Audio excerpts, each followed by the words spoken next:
What's up, everybody? How's it going? Tuesday night action. I'm very late, so yes, I see everybody's comments. I appreciate the patience. What are we? We're 10 minutes late. That is significantly, even with the kid and all. But I appreciate you guys hanging out, being here. This is fun. Let me mute this real quick. All right. Yeah, so I just started CrossFit recently, so that's the reason that I'm late. But anyway, shout out to you guys who do CrossFit. I'm figuring it out. It was a lot, but anyway, we're here. So on a Tuesday night, nonetheless. Appreciate you guys. Want to get into all the rumors, speculation. Obviously, you saw the thumbnail or the title. Patrick Surtain is the natural thought, I guess, that comes into play as soon as we get the DB coach. But in case anyone hasn't seen or isn't aware yet, we do have a official secondary coach, Christian Parker. So curious to get people's thoughts on that. But yeah, let me give a shout out. Let me know where you're listening to or listening from, and we'll get into all the news. There's not as much naturally, going on this time of year leading up to the Super Bowl, but still, it's always good to get together and hang out. Had a crazy time on Friday night too. Shout out to those of you that were on the Friday night stream. I don't know what happened, but it was incredible. So for people that have used or are starting to use the new emojis, I threw those in there for the new members. But yeah, we'll have a good time as always. But that was pretty awesome. So shout out here, Andrew, Josh in the military. We didn't take lateness very kindly. Well, appreciate your service. Thank you for that. Yeah, I'm late by nature. My wife would tell you that. That's kind of our whole family, but I guess it's better late than never if you believe in that. But yeah, probably not for the military. So I'm glad that people are on time. That is a good thing. Yeah, let's see. What's up? Hey, Fanny Woods. Hey, Josh. How's it going? There you go. There you go. Is it Dumb Yell? I think I said that right. What's up from PA? Nothing else?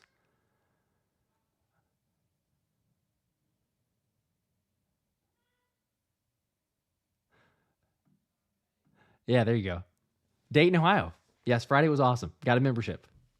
I think there's a lot of people that got memberships on Friday, but that was a blast. Devontae, yeah, Josh back. What's up? Here we go. Rich King. Christian Parker was an excellent choice. He can develop Ringo and Ricks to be stars. How do we feel about Christian Parker? That was my most recent video, so I'm sure that a decent amount have seen it. If you haven't, go back and check it out. I tried to recap, just the highlights, or I guess touch on some of those. I did get a couple comments, or maybe more than a couple. I don't know if it's. I mean, there's trolls naturally, yeah, like people troll. I get that. But I guess thinking that I was like fully believing or saying that Christian Parker is what made Patrick Surtain great. I understand that he was a good player, a good prospect, a really good one coming out of college. So for people that don't understand, I guess, the thought, or maybe I didn't get that across in the video or whatever, I'm not saying that he is change James Bradbury and turn him into a Patrick Surtain. However, I mean, he at least has experience of coaching some really star players. So, yeah, with an Eli Ricks, with a Keeler Ringo, I'm excited. I think there's some benefit here. He's been a defensive backs coach for 3 seasons. And I mean, it's saying something whenever you survive a regime. Like, we know if you reverse this and look at like Jeff Stoutland being able to hang around for as long as he has, despite the head coaching changes and coordinators and all that, like usually guys get ousted. Like if they're not doing a good job, they don't stick. And Stoutland does because, again, he is one of the best. Now, I'm not saying that Christian Parker is one of the best. However, he did hang around from Vic Fangio whenever Fangio was there in 21, and a Sean Payton, and who am I forgetting? Why am I forgetting the other one? 2022. Oh my gosh. The different regimes, whoever that is. You guys are going to let me know before I can find it.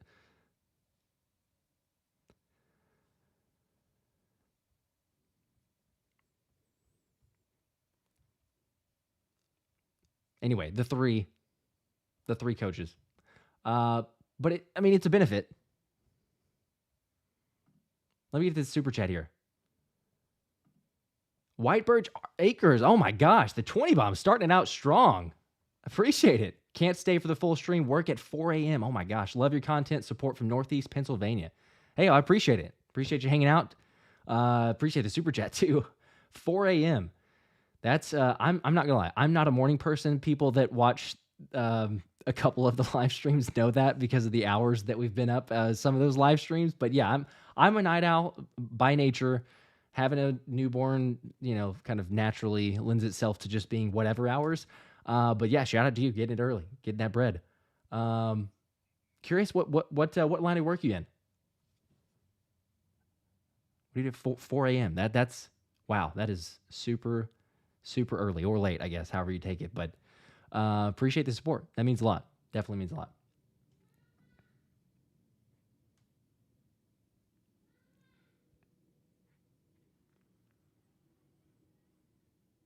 There you go. Serenity, Jersey born, Georgia, 14 years now.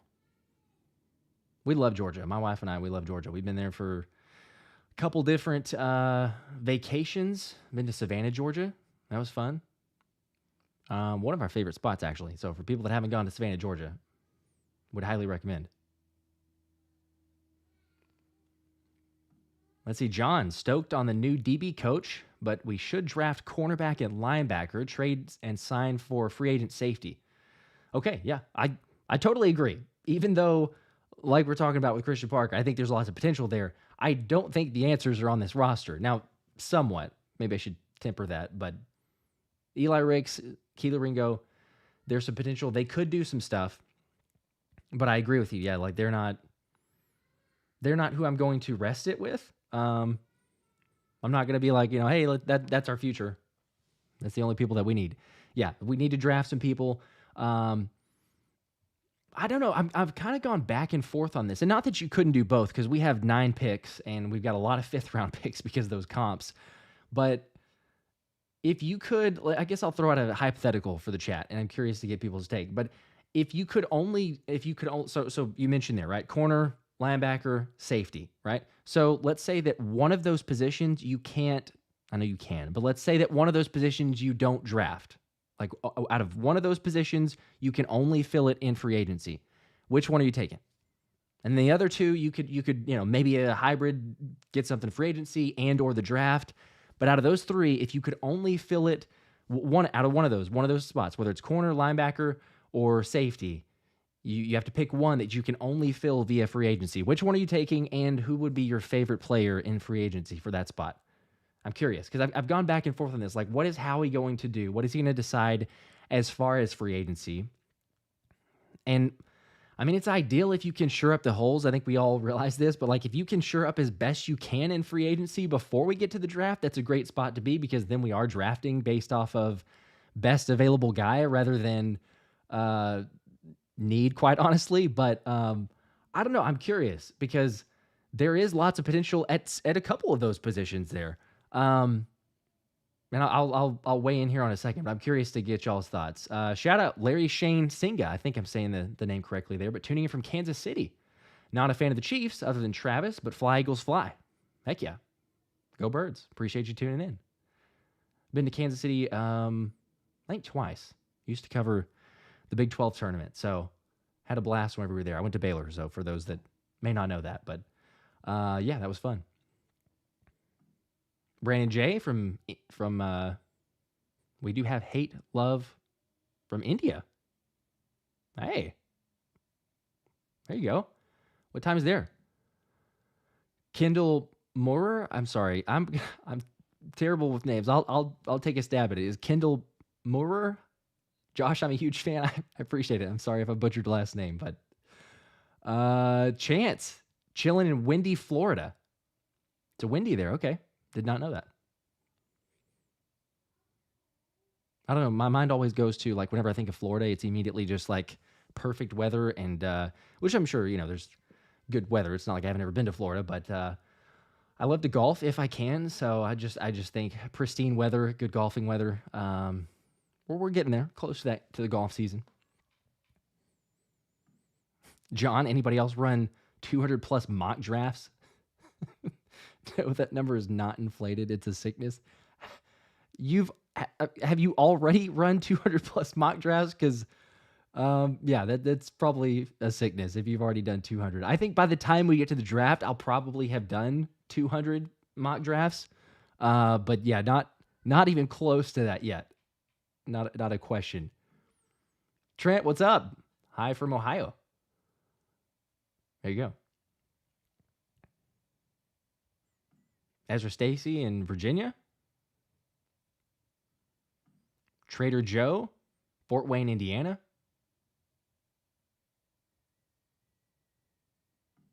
Cisco Xavier, did you check out Super Bowl opening night? Crazy how the stadium was all Niners fans. Chiefs got no love last night. It was crazy. Yeah, I didn't catch a lot of it, but what was it? The Niners, even their chant, the Cowboys suck, rather than the Dallas suck, and they didn't even, I don't know. But there was lots of, Niners coverage, Niners, um, which I mean, that's maybe to be expected with it being Vegas there in San Francisco. I guess it's an easier drive. I would feel like it's going to even out by the time game comes, but yeah, it was definitely Niners from what I caught. I didn't catch much of it, but a lot of Niners there. Nina Alston, what's up, Josh? Tuning in from Delaware. Heck yeah, appreciate it. Yeah, seeing those emojis too for the new members. Let me know what you think. I added a couple extra ones, so try to liven up the chat. Had a little fun with those. Obviously, you can tell for those that are actually using the emojis. But Fanny Woods, did you get any sleep? How's the baby? I appreciate you asking. Yeah, we're getting sleep. It's hit or miss, so we kind of play it by ear. But so far so good. Brad, Philly area, born Maine since '08. All right, sweet. Yeah, Brandon, 31. I am as well. Heck yeah. Nathaniel in Savannah. Okay. I think I remember you told me you were in Georgia. I didn't know Savannah specifically. So that's good to know. Yeah, we love to go there. It's been maybe 2 years since we've been. But yeah, definitely a good time. All right, let me get this other super chat here. Let's see. It's Denise Designs. I think that's how. Yeah. Denise Designs. That's what I'm going to go with. But appreciate the 10. Hey, I think we should keep Kevin Byard, axe Maddox, and hope Jason is coming back. Okay. I don't know.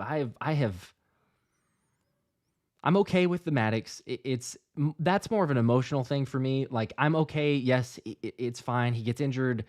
We haven't had a whole lot of return on the value there. I just feel like more of, again, it's an emotional because he is an Eagle and I'll always view him that way. But to not be able to stay on the field, that's fine. Get rid of him. Save the space with the cap. Kevin Byard, I'm interesting to take on there. I think he could play better. I'm sure that he would even say that he could play better. Certainly with a different scheme, with a defensive coordinator that's adequate and being able to teach and coach the defense, I think that'll be better. But I don't know. You certainly would have to restructure the contract and get a better, team-friendly deal because you're not going to do it with the way that things sit. You're not going to, extend or make something that's crazy. But yeah, that would be interesting. Do you is Kevin Byard the answer? I guess I threw out the question of linebacker, safety, corner.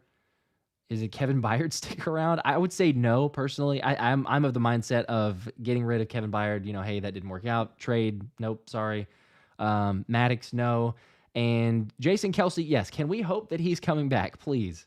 It may be false hope, but I don't know. The more that he says stuff or the more that we hear things,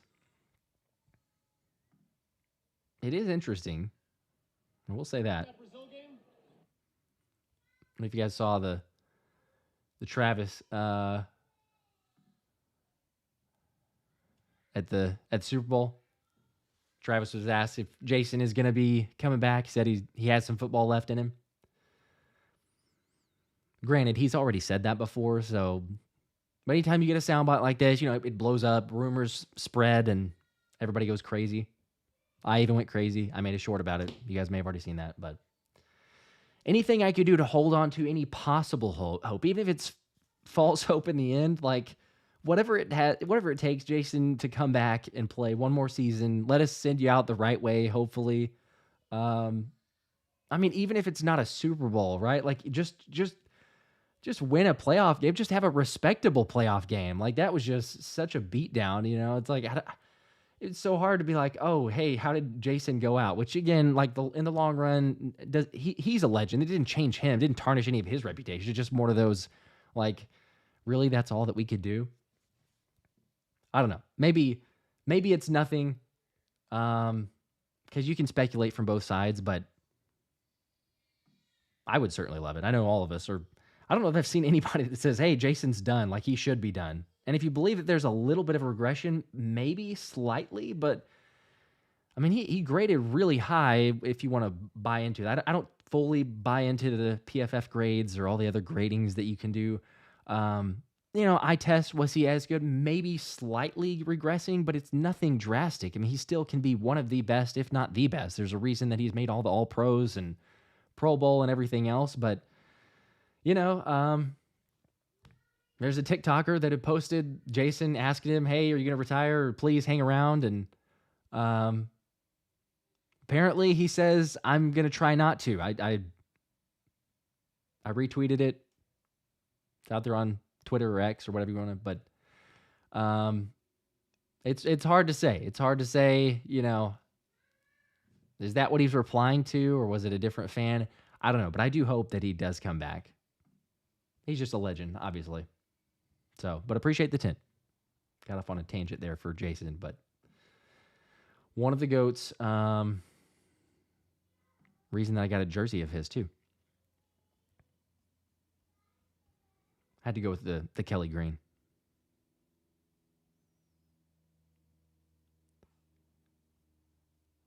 All right, let's get to some of these other chats. Sorry, I got off there, but I do want to hear everyone's take on what you go with. So let's see. There's LA Kid 17. What's up? Says by far linebacker. Okay, so linebacker is what you're going with free agency wise.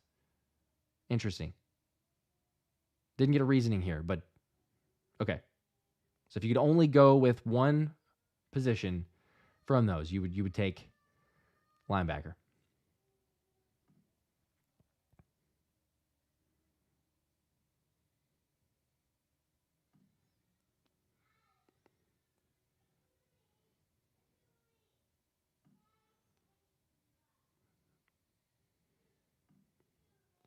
All right, going to get to another super chat here, and then I'll get to some of the other comments. Here we go. Donovan, what's up? The 10 bomb. Appreciate it, man. What's up, Josh? Hope all is well. It is. All is going well. Very blessed. We definitely got to get rid of Maddox. Okay. Yep. Bradbury and Byard as well. Okay. And a lot of talent in the draft. I love the younger DBs we have paired with the Parker hire. Totally agree. Love it. Curious your take on, you mentioned a lot of talent in the draft. Like I say, agree with that. Do we have a favorite? I mean, I've seen a lot of Kool-Aid McKinley and other options there of Kool-Aid McKinstry and who was the other one that everyone kept throwing? I don't think it was Cooper DeJean. It was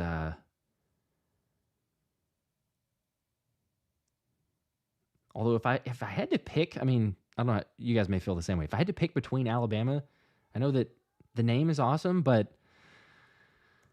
I might go with Terrion Arnold. If you're going to pick between the Bama corners there.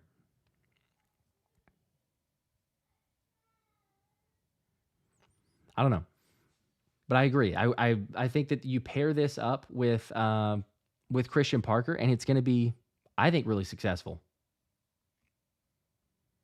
Because also, I mean, again, you mentioned like he's coached Patrick Surtain, so that's positive. He's coached Justin Simmons. He's coached a good secondary.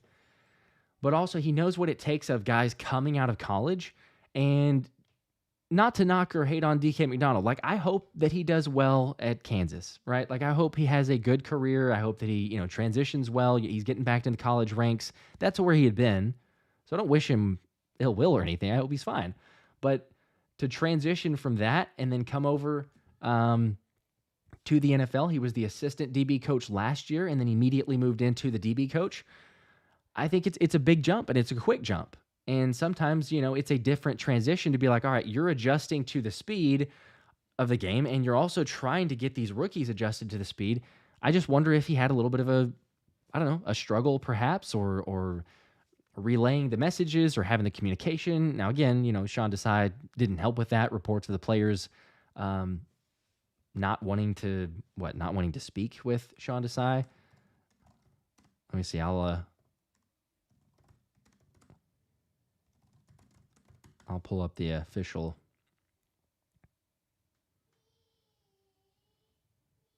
See if I can pull up the official report here. I mean, we kind of already knew this, but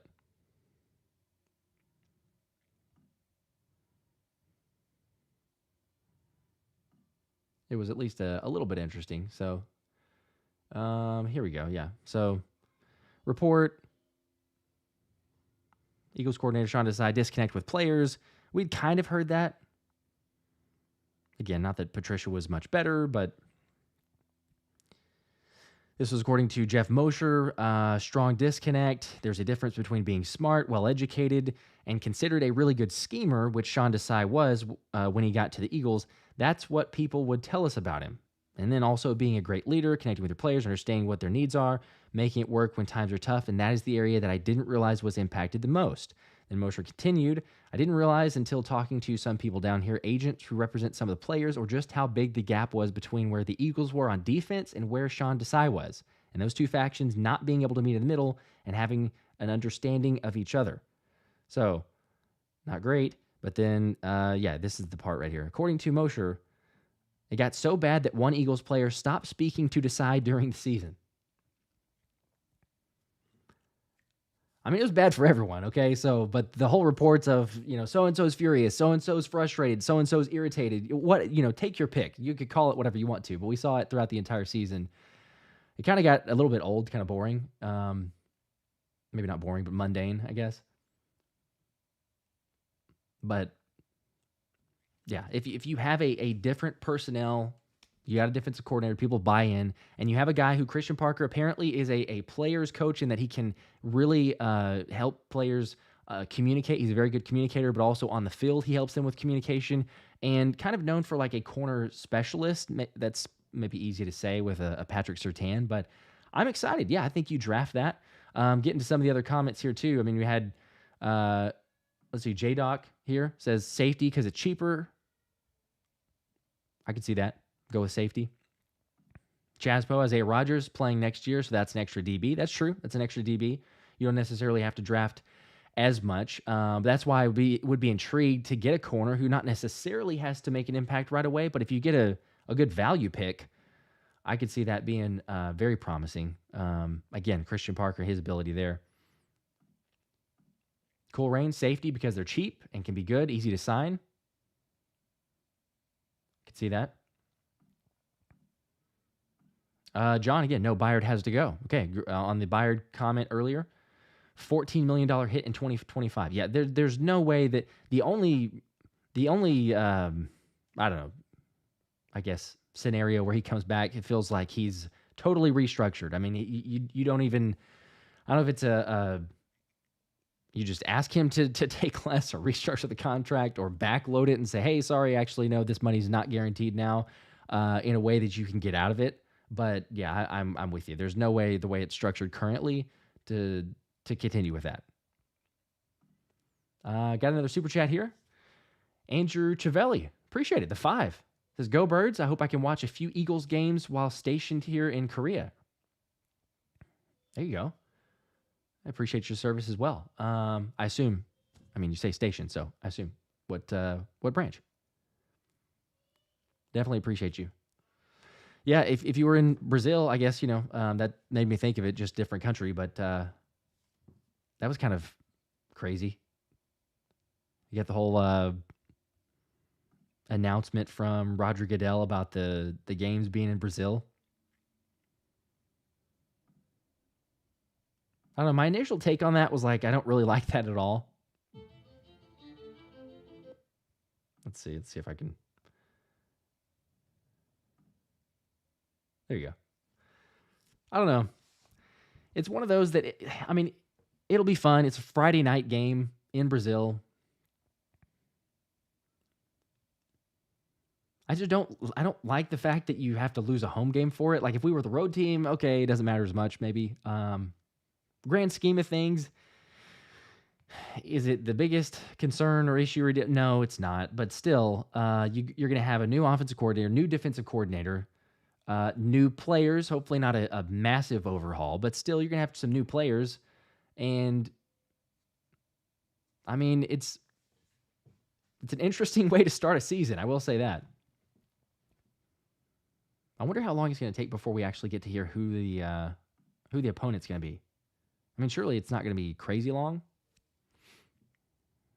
You'd think that if the Eagles already know, the NFL's probably pinpointed who that's going to be.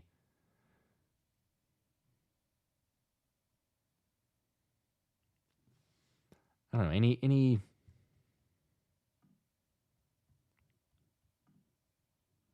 predictions on who that will be? Let me throw up the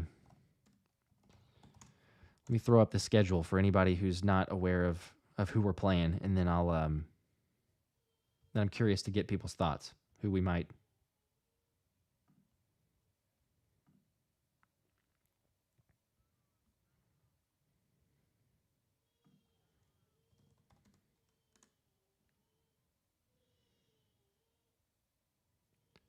Who we might play. Let me throw this here.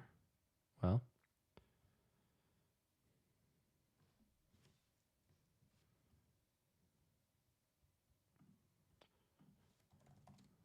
if I can find it now.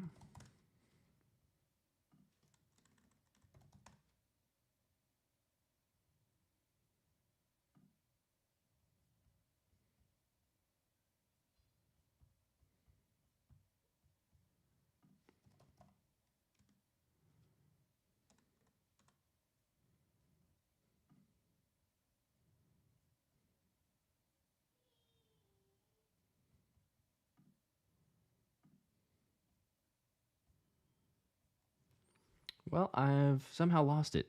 I used to have a graphic on the Eagles webpage, but I'm not seeing it. So, sorry. I'll keep trying to find it. Let's get to some of these other chat comments here. Okay, Dennis Design. Sorry about that. All right, that's good to know. Appreciate it. Kabichi, 31 on the 8th. Hey, happy early birthday.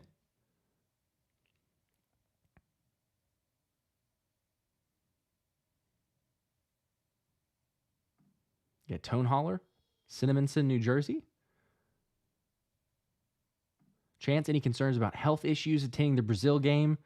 I don't know. I mean, I've never been. In fact, I may have some. I'm trying to think. I may have like one friend who's been, but I don't know. I really have no clue.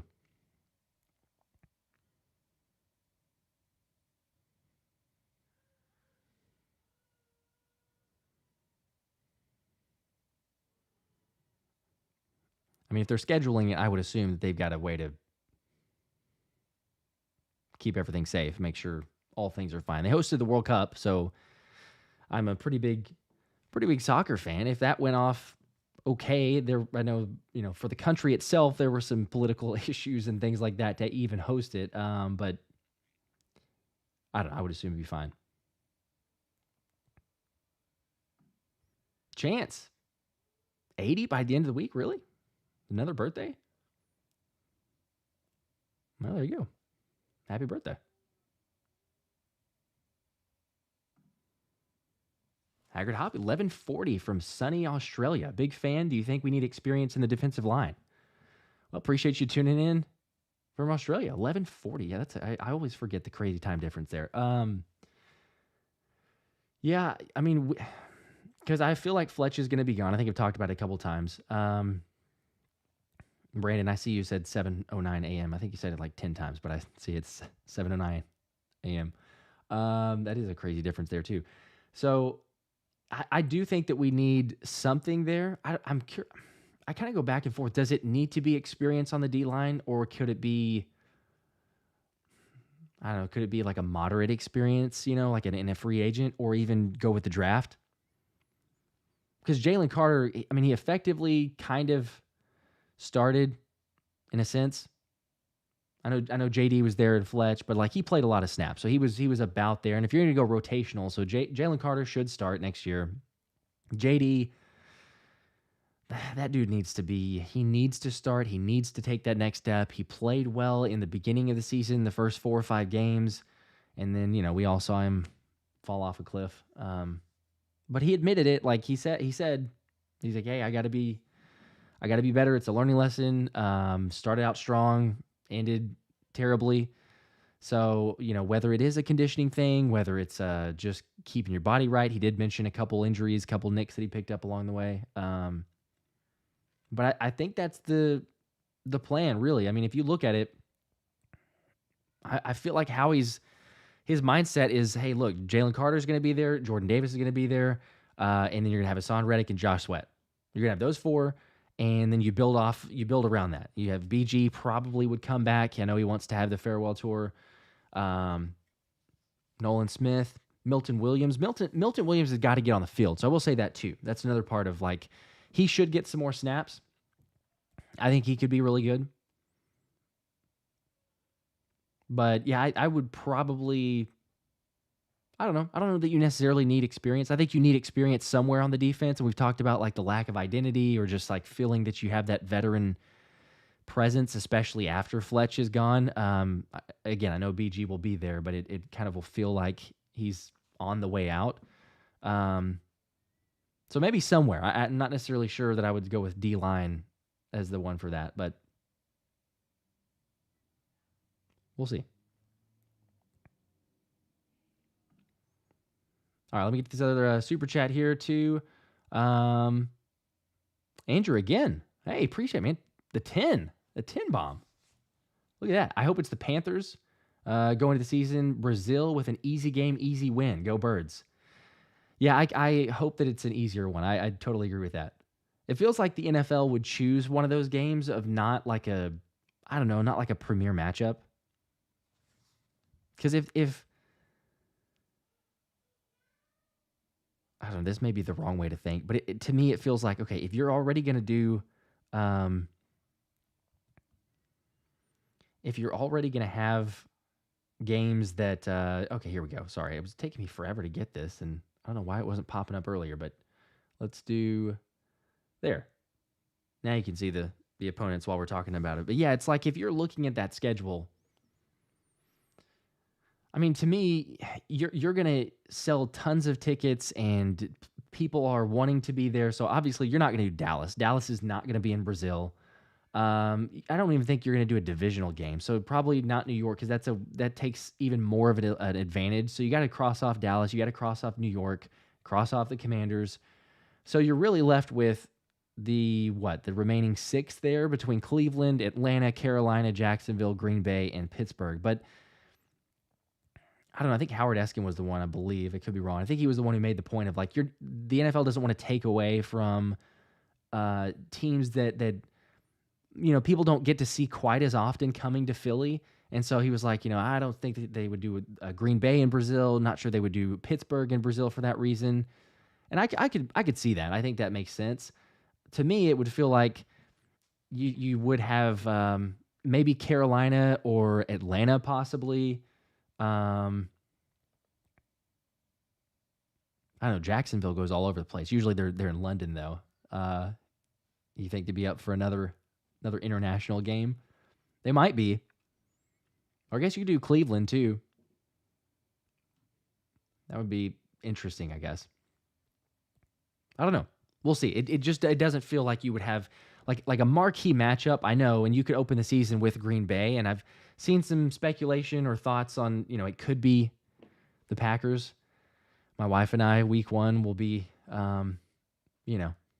she's a Packers fan. So week 1 will be interesting. Friday night, week 1, Packers, Eagles in Brazil. That'd be crazy. Streaming the game here. Yeah, it just feels like maybe you save that for, I don't know, Sunday night, Monday night, whenever, because you're going to get enough eyeballs on a Friday night game just for people hanging out and, being like, wow, what is this? But it seems like the NFL has about faced or changed its stance a little bit because it felt like you'd have maybe the lesser matchups. I don't know if I'm alone in that thinking, but like the lesser matchups for some of the games that were over in London or something like that. But the Germany one, what? That was Kansas City and Miami. So like that's no slouch. Like it's a pretty good game. Pretty good opponents there. But yeah. All right. Sorry, I'm way behind on the chat. I know, so I'm gonna get to it, and I'm gonna be better about this. But yeah, let's let's get to some of y'all's responses. Kavichi, it'll be the Falcons. Okay, I could see that. That one makes sense. Josh B, no way, it's Pittsburgh. I agree. I can't see them doing that. It would be. It'd feel strange the fact that you could have two teams that are right there close together, and then you go to Brazil. I don't know. I kind of agree with that. Although, hey, LA Kid 17 disagrees. Says, I think it'll be Steelers, a team with a bigger global fan base, not going to be Dallas. It's a fair point. Yeah, if you're looking for a global fan base, you've already got it with the Eagles. So, Nathaniel, oh, well, it's Jacksonville, obviously. Yeah. There's a lot of takes here. Nathan says Packers, NFLOG. Is it Rippler? Brazil is probably going to be Eagles versus Browns or Eagles versus Packers. Okay, there you go. Michael Mack, Jags.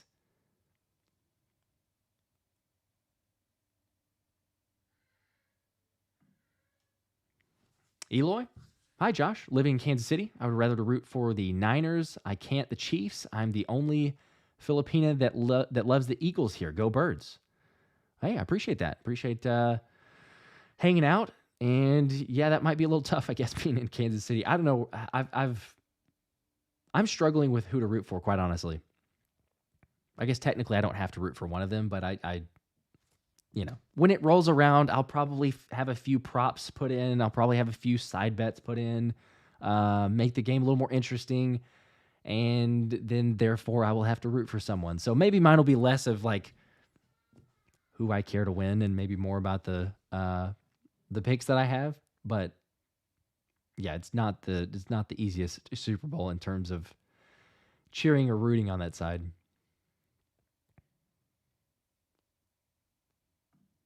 Okay, getting back to some of the free agent though. Serenity says definitely need linebackers. Pick them up in free agency. Maddox, Bradbury, Byard, and Quez need to go. How much cap will that free up? That's a good question. There's a. Let's see. I've got that article here. Let me pull that up.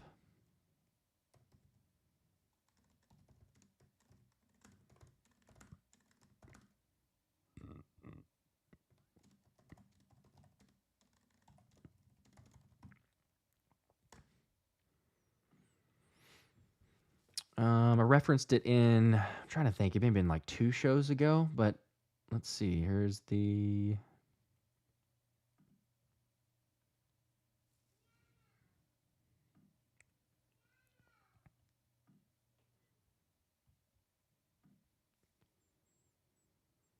Okay, so yeah, here's the article. I don't think it has all of them on here, but it has a couple. And Glenn Irby was the one who wrote this, but basically the different cap savings. So if you have Kevin Byard, cap savings $14 million. You kind of mentioned it earlier. I think John was the one who touched on that, but $14 million. To me, it just seems like a given that you either do that or you totally restructure the contract and figure out something else. But there's so much money in that situation and the lack of him playing. Maybe you find something, maybe the fountain of youth. So for those Bayard supporters out there, I'm not saying it's impossible, but $14 million. And then, yeah, Vontae Maddox, $7 million cap savings. So he's also saying post June 1st, cut Avonte Maddox. And then, yeah, there's a couple others. If you're extending Jordan Mailata, you have about 2.5 that you save. Extend Josh Sweat, another 2.5. And then where's the other one? I think he's at the top here. Actually, I missed it. Oh, that's right. Hassan Reddick. Yeah, if you're going to get a deal done early, sometimes Howie likes to strike a deal early, not wait till the last second. So if he gets a deal done, you extend it, restructure the cap, you do save another 11, almost 12 million. So between those moves there, That's 35.4 is what he says. I think whenever I was doing that, it came out to more like 38. But either way, you're right there in the 35, 38 million range, and those moves to me make a whole lot of sense. So if you're able to free up that type of space and then go after people in free agency, that's definitely what I would like to see. But yeah, Quest for sure. Byard, I agree with you. I think he probably should. Bradbury is what is Bradbury? I think he's I want to say he's $4 million, and it's either you can. I think it's just about the same. I could be wrong. I didn't look into it as extensively, but I believe it's like, do you want $4 million? Do you want to pay $4 million to have him play for you, or just to be gone? I think it's roughly the same. Don't hold me to that, but I believe it's about the same on his, which is kind of a interesting deal. Do you think you can get a little bit out of him with Christian Parker? Maybe, maybe not. But Avonte Maddox, yeah, if you're $7 million savings for a guy who can't stay on the field, seems like that's kind of a given. Dylan, what's up? Says, I think Milton's going to break out this year. He shows so many flashes. That I could see that happening, man. That is one of those. He just, like I was mentioning a second ago, he doesn't get enough reps there, and sometimes it's frustrating. But if he can get on the field, he has certainly shown moments. That is for sure. Fitness Warrior, what's up? Good evening, Josh. That's the GOAT right there. People know. From the Friday stream, Fitness Warrior Van, you had just made my night, made everybody's night. I can't believe that was nuts. But how's it going? Hope you're doing well. Cool Range. Josh, are you doing some mock drafts? And if so, should do them on a live show. That's a great idea. We will do that. I usually have, for people, that are on now, usually have live shows, Friday nights and a decent amount of times on Tuesdays. I'm going to try to be regular with that, but y'all know with the baby and the schedule and all that we're still figuring out. It may be hit or miss, but Friday nights are pretty much a given, and then most of the time on Tuesdays. So yeah, we'll do that. We will for sure have a mock draft. Maybe do like a poll of sorts or something like that for the chat to get in on it, and some, possibilities or who we should go after in draft. But yeah, we will do some mock drafts. Lots of stuff leading up to the draft. That's a good idea. We will for sure do it.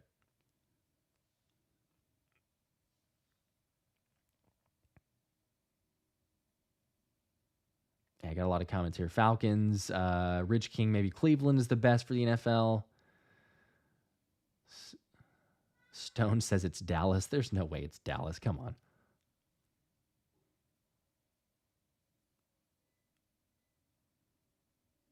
They're not putting an NFC East rivalry with Dallas and Brazil. No.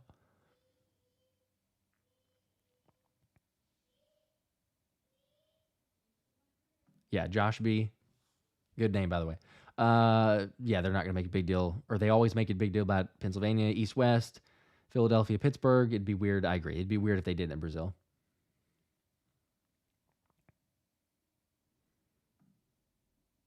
That's interesting. Joke sauce. What's up? The NFL probably would want the Pack to be a part of the first NFL game in Brazil. You see that? You have the legacy Packers and put them there with the Eagles.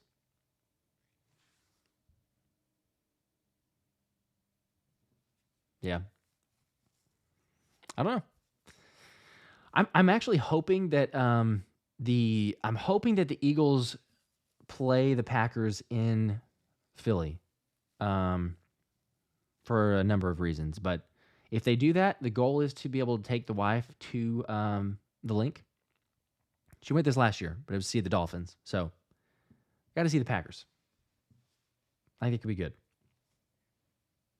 She doesn't know this, but she probably does now if she's watching. That would be the goal. Maybe even take some of her family or see if they want to show up for Philly. So, but again, it wouldn't surprise me if the NFL, for that reason, that's a good point, with the Packers.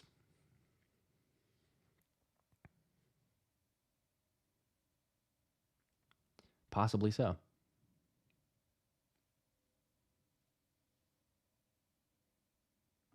Ooh, here's a good one. Bold prediction. Rafi the GOAT. Isaiah Rodgers leads the league in interceptions, add scores, and and scores 2 kick return touchdowns. I hope so. I think he's going to be good. But man, if he's doing that, he's looking really good in that situation. Okay, let me. Oh, I'm sorry. I missed a super chat. Andrew, I'm getting to it. My bad. I don't think I got the notification here, but here we go. Here's another one. 10. You're on one, man. Appreciate it. Says, how do you think? Well, hey, perfect timing actually. This is talking about Isaiah Rodgers. How do you think Isaiah Rodgers will fit in Vic Fangio's scheme? And is Trotter Jr. actually a prospect, or is it nostalgic choices for us fans? We do need a linebacker, and he is good plus a legacy choice. It's a good question. Yeah, starting with Isaiah Rodgers. So like we were just on a second ago, it makes perfect timing here. I do think that Isaiah Rodgers can play well. My bigger question, to me, it's not as much of a Fangio scheme. I think he can be fine because we already know, like, Howie and the Eagles already wanted to play this flavor of Fangio defense, and even Jonathan Gannon, played some of that. So to me, it's not going to be a drastic change scheme-wise on the defensive side. It'll be, we'll see better results. I'm going to say that. I fully believe we'll see better results, and it'll be, better communication. You'll have a better marriage between the front end with the defensive line and the secondary. So a lot of things will be promising from that side, but in terms of like scheme and what players fit and things like that, I think that Howie and Jeffrey Lurie have had a long-term vision in it, so I don't think it changes drastically. Again, so therefore, whenever you get an Isaiah Rodgers or you take a flyer on him, it's already with the thought. Not that there was maybe the belief that, oh, hey, we're going to have Vic Fangio next year, but still, I think that there was a consideration of this is about the type of scheme that we're going to play. So, to me, I think that he can be good. My biggest question just comes back to is like, how much is the rust factor come into play? That's really what it is, because I don't think this is a scenario like a Le'Veon Bell or, someone holding out too long and then all of a sudden it's like, wow, they were great. They sat out a season and they just kind of lost it. Like, I don't think it's to that extent, but still, it's one full season. And I know guys can get injured and then they come back and, we see them where they can get back to that level, but just, I don't know what the percentage would say, but it feels like just as often as a guy who can miss a full season comes back and is able to return to, what we saw or maybe even better, it feels like a lot of guys, hey, you know what? They get injured and they're not ever the same player. Carson Wentz. Now, there's probably other reasons that go into play with that, but still, that's just the immediate one that comes to mind, obviously, for us. But yeah, overall, I do think that he can play well. It's if he can get caught up to speed. I'm curious to see once we get to, I know we have forever to go, but once we get to the to training camp and the preseason, getting action in there, the beauty is it's like, hey, he will be, if he's going to be good and he's not going to have a whole lot of rust, he should be known, or he should have that known before we get to the regular season, because you're going to have A.J. Brown and Devontae Smith day in and day out to go up against. So you're going to test your skills really quick and figure that out.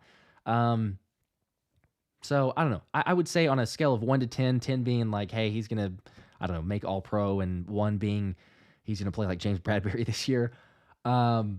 I feel like he's going to be maybe in that 6 to 7 range. I hope it's way higher than that for sure, but I'm just kind of tempering expectations as far as that rust factor, and maybe it's a slow start and a stronger finish, but there's tons of potential to like. So I do like that part. And then as far as the other question for Trotter Jr., yeah, the nostalgia is there. It's going to be, if we get Trotter Jr. and there's that name on the back of Midnight Green again, that's going to be so awesome. But yes, like, I think the more that I consider it and the more I think about it, I don't know if he's the best fit, given what Howie is going to do or seems like he's going to do.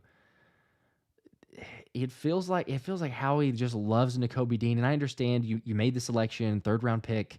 He's gotten injured, so maybe there's some potential there, and I hope that Nakobe does well. I do hope that he can put something together, that there's some value there. I think that Nakobe has the right mindset. I just don't know. Like, there's a whole lot of doubt in my mind, honestly, and I don't think I'm alone in that. I know that there's a lot of Nakobe full support. I was that way this past off season leading up through and to the start of the season. I know he got injured, so that's a big play. I'm not knocking that or not, discrediting it. The foot injuries certainly for, I guess any position, but certainly for a linebacker. I mean, the foot injury hampered him for a while, and it's not a small thing. But I just question it. It's like he can, in my mind, it's like, okay, he can be good against the run, but against the pass, how is he going to be? And the fact that Nakobe is a smaller linebacker, Trotter Jr. is similar size. I mean, they're about the same. I think Trotter Jr. is 6 foot. What is he? He's 6 foot, like 230. Let's see. Yeah, 6 foot 230. And Nakobe is 6 foot 235, right? Let's see. And I mean, it's all variable, I guess, because they list them on the depth chart all over the place. I'm not sure that I buy Nakobe Dean as 6 foot, but I think he's listed that way.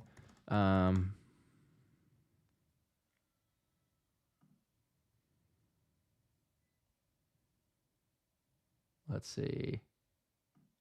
Oh, 5'11". Okay.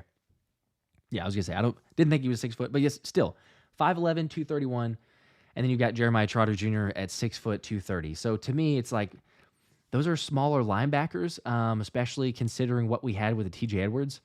So I wouldn't hate it, and I'm not saying it's impossible to get it to work, but personally, I'm thinking if you want to get a linebacker, whether it's free agency or it's the draft, get a dude who's like 6'3", 240, 245, or even I guess you want to bigger than that, 6'4", just somebody that maybe the size factor could come into play and help you in pass coverage. So, or even hybrid of rushing the passer, just to provide that extra spark. So that's why it feels like to me. I know that we've had lots of names out there, but if you're gonna, if you're gonna have Frankie Louvu is one of them that's been thrown out there. Patrick Queen is good, I know, but he's even 6 foot. Is he 6 foot or is he 6? Hang on.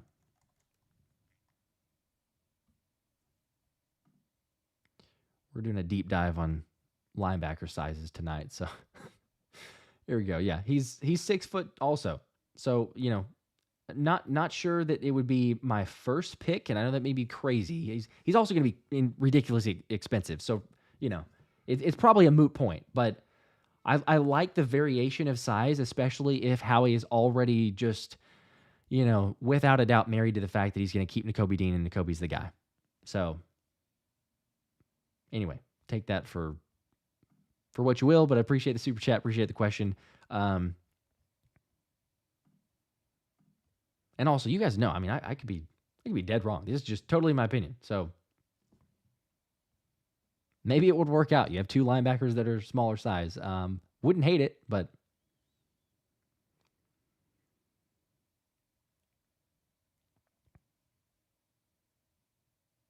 let's see. Jordan Patrick, what's up? Says, hey, Josh, all the best from Ontario, Canada. Go Birds. Heck yeah. Yeah, we're from Canada, eh? I'm sorry. That's probably annoying. Does everybody say that whenever they see you're from Canada? Maybe it's just me, but as soon as I think that, I'd throw the A part in. But appreciate you joining.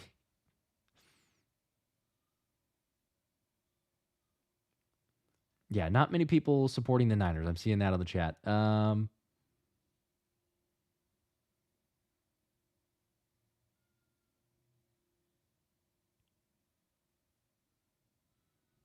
Yeah, I'm seeing the Eagles, Cowboys in Brazil from Andy. No, there's nothing that's ridiculous.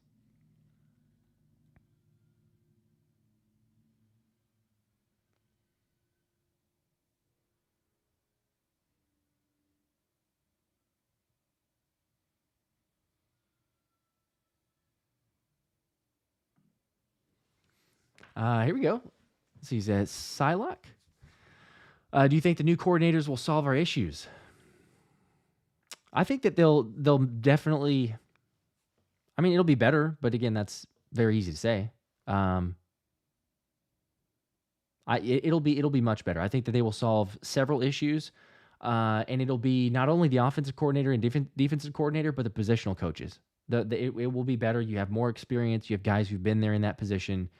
I think that there were too many in my mind. There were way too many internal promotions, and you just got stuck with the ramifications of that. Guys that I wish a lot of the guys well in their future roles and wherever they end up landing. But I think that you had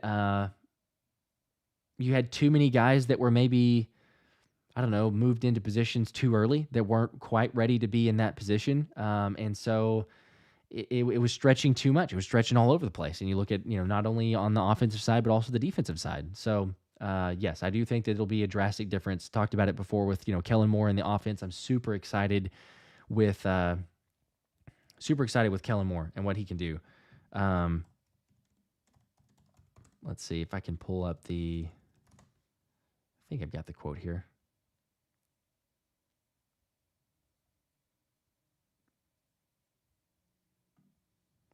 CeeDee Lamb had kind of mentioned, because it's always good, I think, whenever you've got a rival, CeeDee Lamb mentioning that Kellen Moore's offense is going to be good for the Eagles.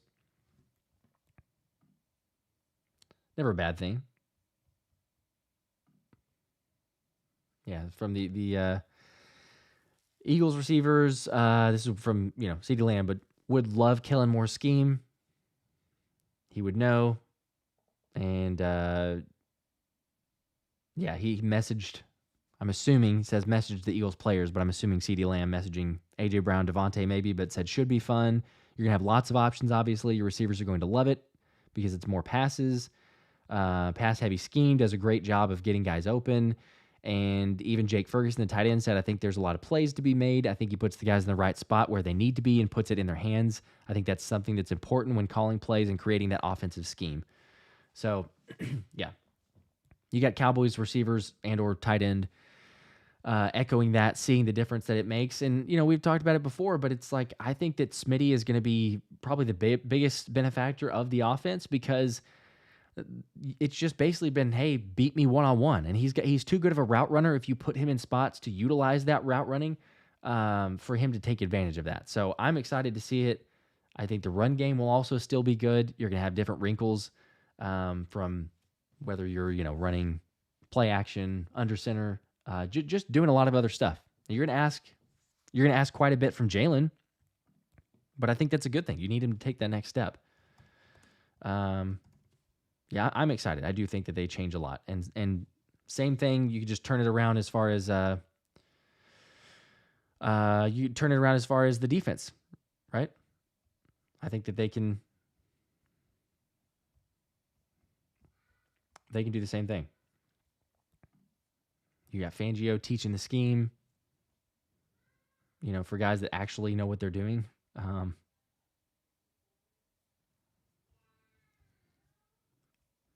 Yeah, it should be a drastic difference.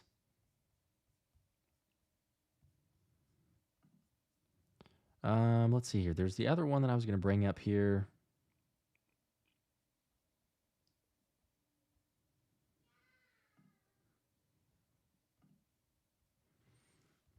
Let's see. Oh, seeing some of the comments about, yeah, I know. For the Niners, it's basically impossible to root for those, but especially after Debo's comment. You guys probably already saw this, but doesn't consider the Eagles a rivalry because he considers rivalries close games. It's like, okay. So we're just forgetting the NFC Championship game, but one game and he's just going to go ahead and start talking like that. It's crazy.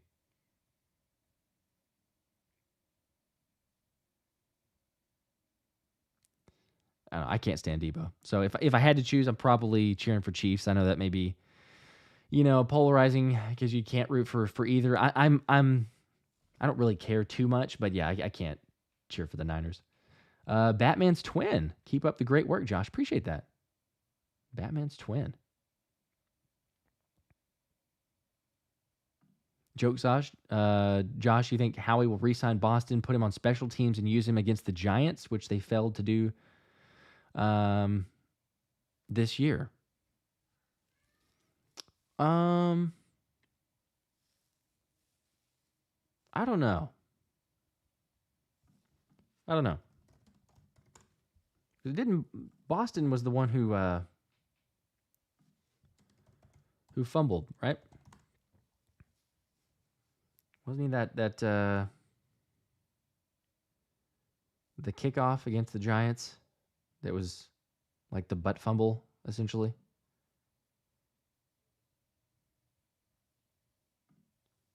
I've only got a picture on this, but yeah, I mean it limited options, but that was not a great moment for us. I will say that. I'm not sure. I will be sad to see him go because I've been a big Boston Scott fan, but um, yeah, it'll be interesting. You see, OB24 says Nakobe measured under 6 foot at the combine, so will Trotter Jr.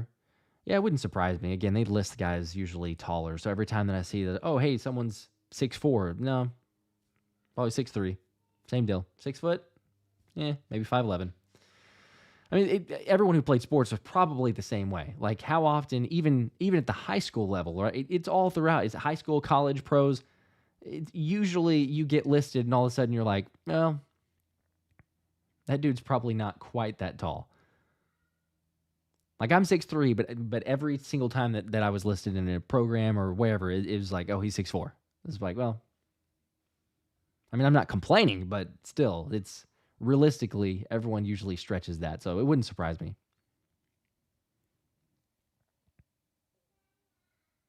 Swift Phoenix, can both teams lose the Super Bowl for the first time ever? Just no one scores, and we just keep going into, or I guess we just have so many overtimes period. I guess teams can score, but eventually they're just like, okay, we're done.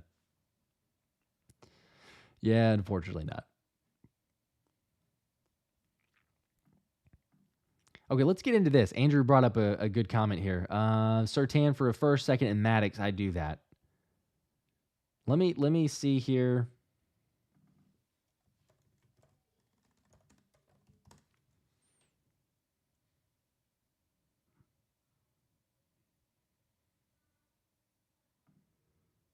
Let me throw this one up here.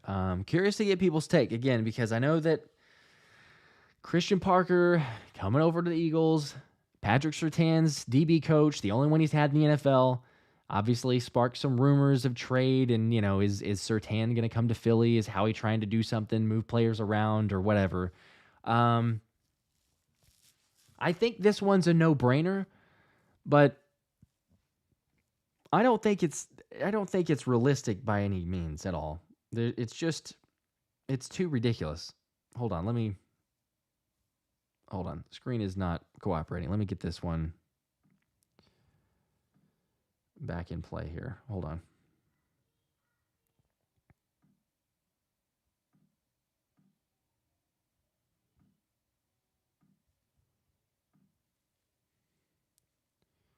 Here we go. There's your mock trade. This one feels obvious.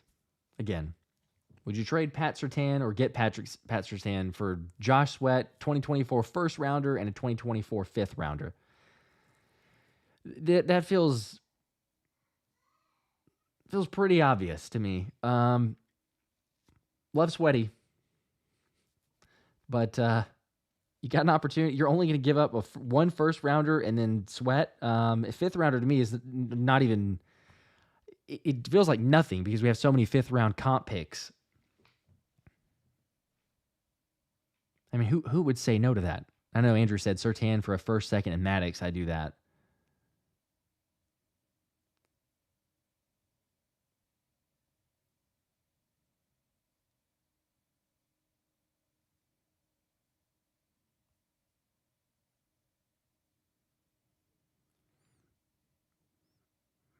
Feasted Johnson said, "Love listening to you. Turn your mic up a little bit so you're louder." I can try to do that. I'm actually set at the highest setting here.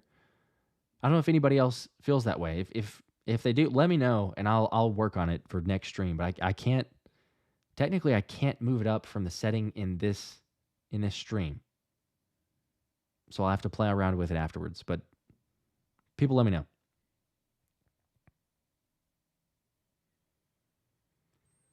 Yeah, what are we thinking though on the mock trade? Again, it seems pretty obvious.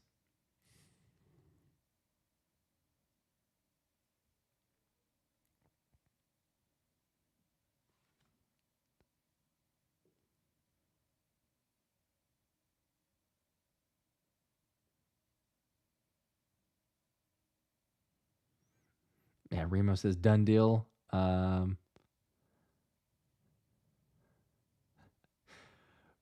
Pistol Petey says, yeah, I'm good on giving up. Hell, he's good, but maybe give up Sweaty and a pick. Oh, yeah, I understand. I'm seeing other comments saying, like, yeah, it's not happening. No, I totally get that.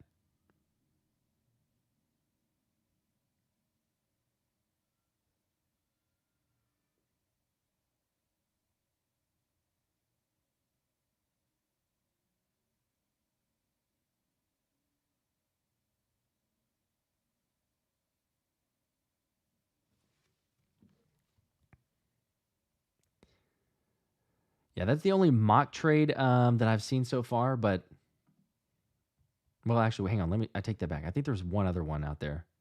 And see, this is what we're gonna get, which is, I guess, a fun thing and an exciting thing, because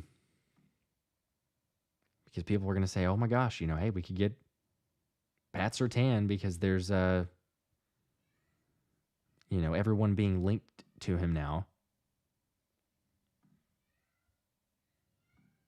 But yeah, here's the other one.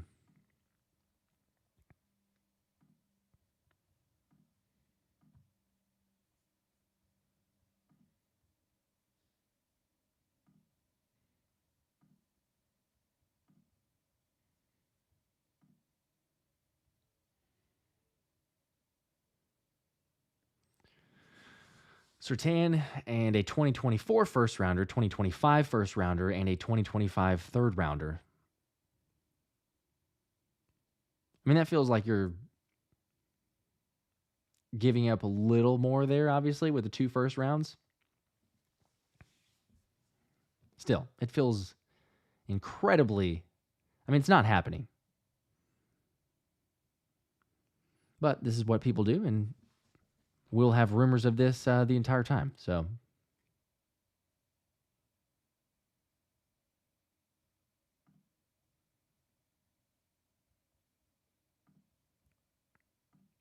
well, Bryce said here, if we do that trade, I would get a linebacker in round 2 and maybe a safety with the other second round. Yeah, because you'd have to consider, losing that first. Then where do you go with it? But it would open up a ton. But yeah, you gotta figure out what you go with after that. I'm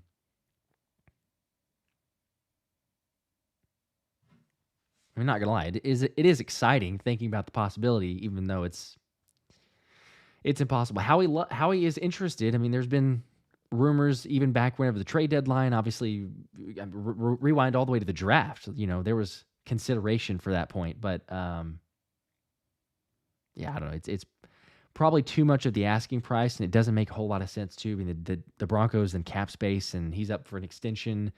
Would Sean Payton really want to consider doing something like that for a top lockdown corner in Surtain? I don't see that happening.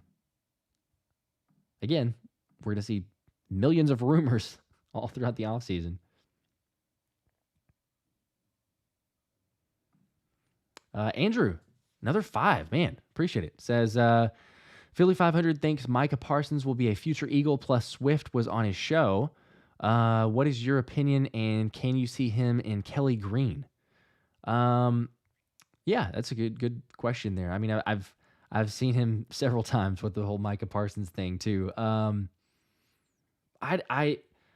don't know. I would like for Micah to be an Eagle. It would be cool. He's a good talent. Sometimes, is it too much of the podcast? But hey, this day and age, like, everybody's doing it basically. I mean, I'm doing it, but I'm not playing professional football. But still, everyone's doing it, so it's fine. Whatever. I think that he could be good. I don't know. I feel like maybe there's a part of him that it would be exciting, naturally, to get back close to his hometown, play for the hometown team.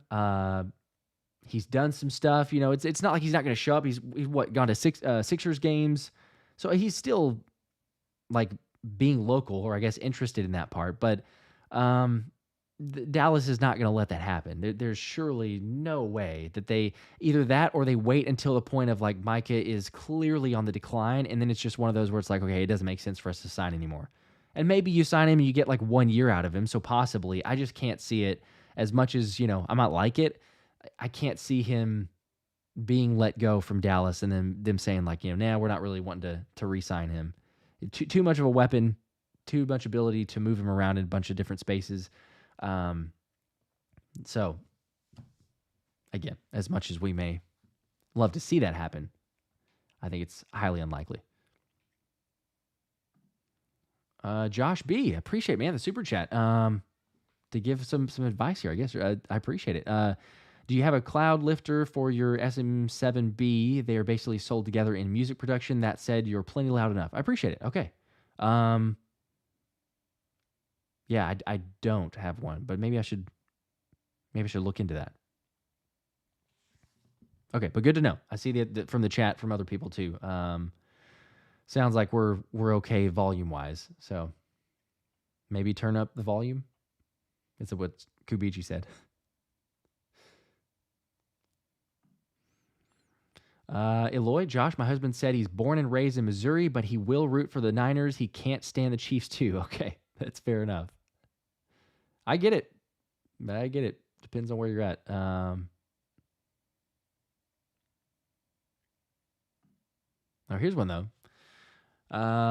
Micah is a one-trick pony that can too easily be game planned against. I don't know if I agree with that necessarily. I know that we can game plan. He's had his moments where, hey, he's really good, and then all the other times that he's not. But there's a lot of potential. I think you get him with the right defensive coordinator. You put him against the scheme. Certainly, if he's got some help too. I don't know. Yeah, Lawrence says easy accept on the Patrick Surtain trade. I'm with it. It seems like a no-brainer. Fitness Warrior, they'll need a first and second in Josh Sweat. They are losing their best football player on their team. For sure, yeah. The only way it happens is giving up way too much.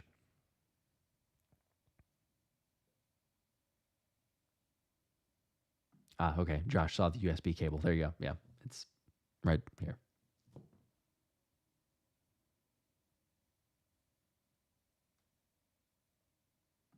Kubichi says, I'll do JB and a first. That's it. It sounds great to me too, but there's no way. Like, no, JB doesn't even factor.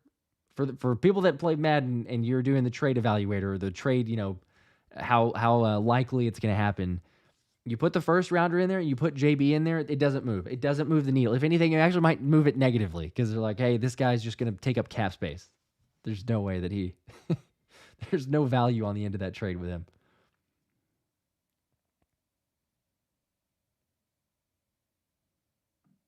Although Andrew says Denver wants picks to get a QB, so if we gave them a first and second and they can package them, pretty sure they would do that. Plus, we would be giving them a veteran cornerback back for their roster. Maybe. I feel like they would still want more than that. John saying, Sweat is such a good dude. Y'all realize he would be getting to the quarterback if we had an actual secondary, right? I don't like the trade, draft a corner. I love Sweat. I'm not saying I don't love him. And yeah, I'm with Elisa as well. She says, I agree about Sweat. 2 years ago, he was shining. Coaching last year really held him back. For sure. He had what, six... what do you have? 5 sacks, 6 sacks through the first 9 games, and then took him the remaining rest of the regular season just to get one more?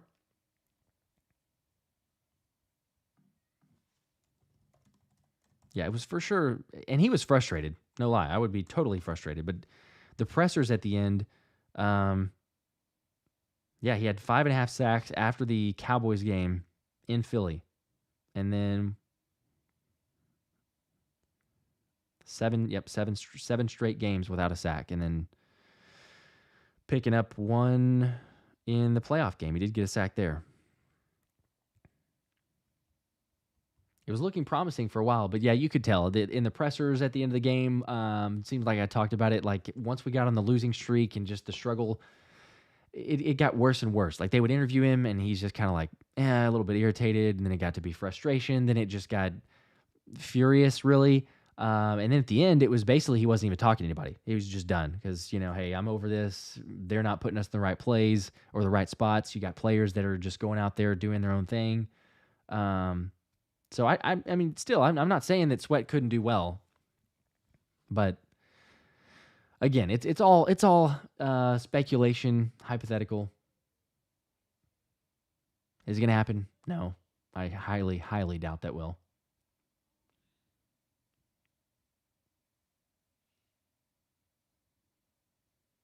Yeah, I agree with the fitness warrior. Micah Parsons would cost too much for sure. He would definitely cost too much.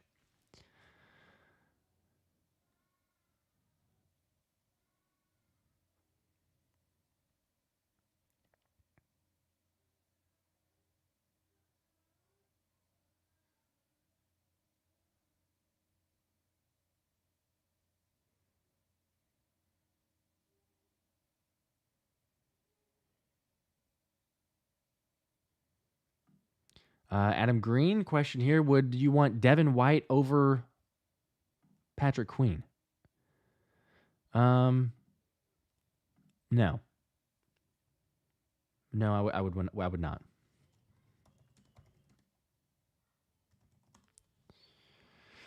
Even though if we're going on the whole, I mean, I guess it's still kind of the same argument, right? The size and what type of guy you're getting for the linebacker spot. We've basically got in the 6 foot ish range. Not that Nakobe is quite there, but pretty similar. But no, I mean, Patrick Queen. If I'm picking between the two, I'd take Patrick Queen. Is it realistic? In my mind, no, because it's so expensive. And I've seen some comments here from you guys about the cap space, and we got to be smart about it. I agree. You have to be smart. I don't think that linebacker is that position that you go out there and you sign someone for. Maybe I'm wrong, but I think you're gonna see, how he just doesn't spend too much there. So I feel like it'll be either like a mid-tier free agent like we talked about, or you go with the draft. But yeah, if I've got to take one or the other, I'm going with Patrick Queen.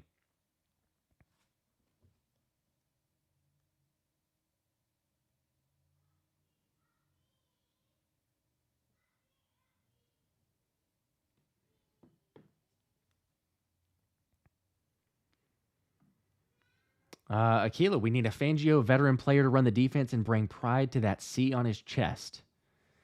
Yeah, that's a good question. It's a good topic too. I am curious to see if Howie makes a move that's one of those guys that can run the Fangio defense, is used to it, familiar, has done it before. I talked about Andrew Van Ginkel as a possibility. He's not a long-term solution, but is it a 1 year or bringing for a shorter deal? He's been effective with Fangio. Fangio kept him in Miami last season, which was interesting. He could have gotten more money in New England or Las Vegas, and Van Ginkel decided to stick around because Fangio swayed him, convinced him, whatever. Now, again, I talked about it on the last show, but it's like, do you want to be in Miami or do you want to be in New England or Vegas? Might have led to the other part of that equation of saying like, oh, I could just stay put with my family and stay here. But it was just a 1 year deal. So he could have gotten more. And he does like Van Ginkel. Fangio does. So maybe that's a player there. I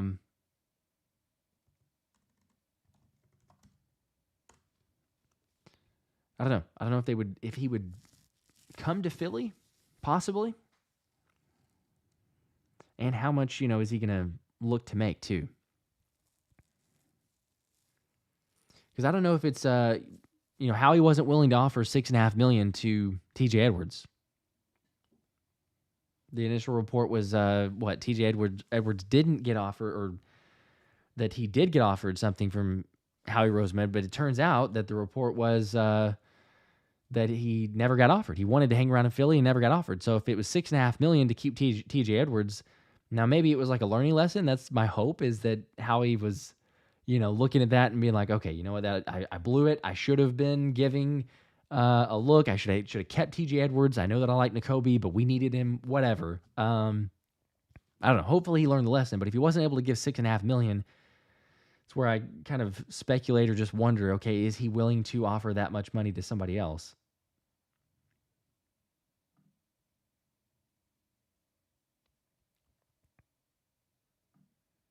Philly 416. Any takers on Jordan Brooks in free agency? He'll be cheaper than Queen. Estimated market value $13 million.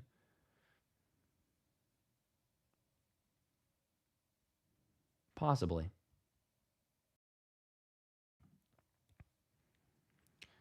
Does feel like that one could be a Howie move. I will say that. Former first rounder. I remember actually watching him because he went to Tech, play Baylor. So I don't know, 6 foot. What is he? 6 foot 240. He would be cheaper. I'm looking here on Spot Track. Not that it's the end all be all, I guess, but let's see. It's 11.3 million is what it's saying here. Definitely cheaper.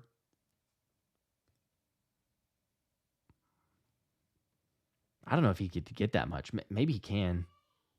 It's. But from Howie, can he get that much? There's no way in my mind.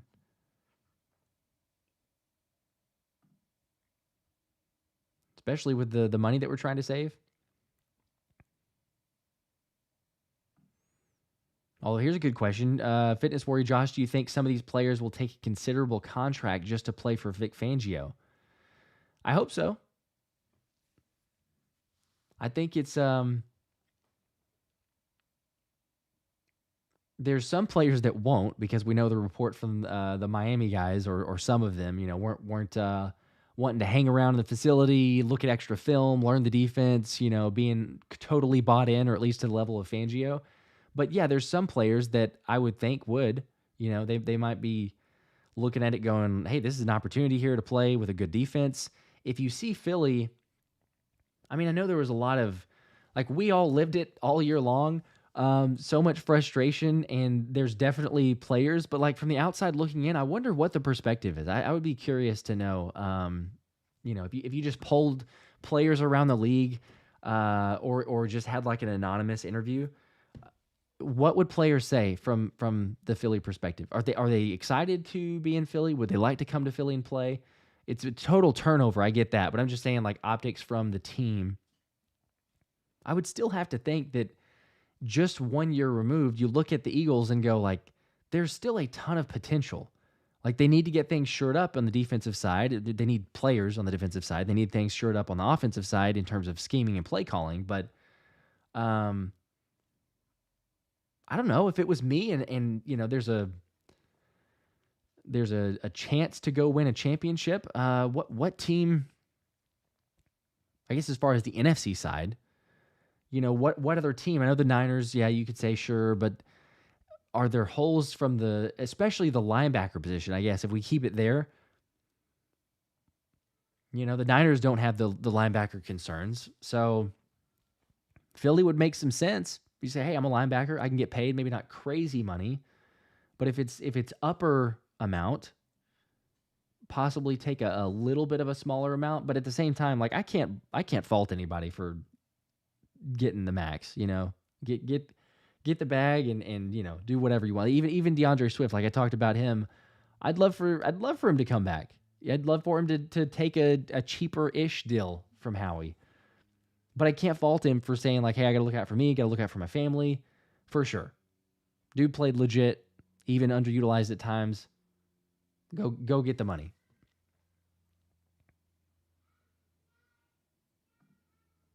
JJ, what's up? Josh, you thought I wasn't going to tune in. I knew you were. I didn't ever doubt that. Appreciate you hanging out, man.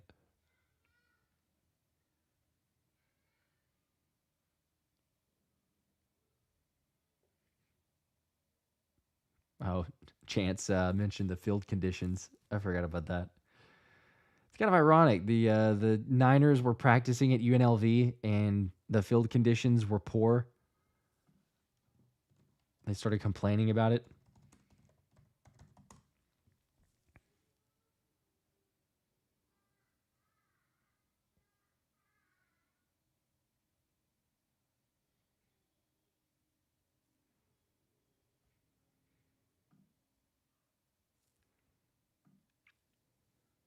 Yeah, there you go. Niners are displeased with the UNLV practice field. Field conditions have not been met with widespread disapproval from various members of the 49ers organization. What else is new? That's why they're the 40 Winers. Although, again, I guess you could say that, yes, was the field last year not great? Sure. It's terrible. There's a conspiracy behind that, but we don't have to get into it. It was funny, though, too, because they have the field, I guess, for Vegas that they moved out with the retractable field and all. And then it started raining, and so it was out in the elements, and they had to I think they put a tarp over it. How crazy will it be if come Sunday, we've got a similar field situation? Surely the NFL will not mess up 2 years in a row, and we've got the similar. But if you want to help out the Chiefs, make it like last year. Make it slippery, I guess. Yeah, Chant says 49ers complaining about field conditions sounds familiar, oddly familiar. Yeah, well, they're already doing it before the game. It's just hanging out.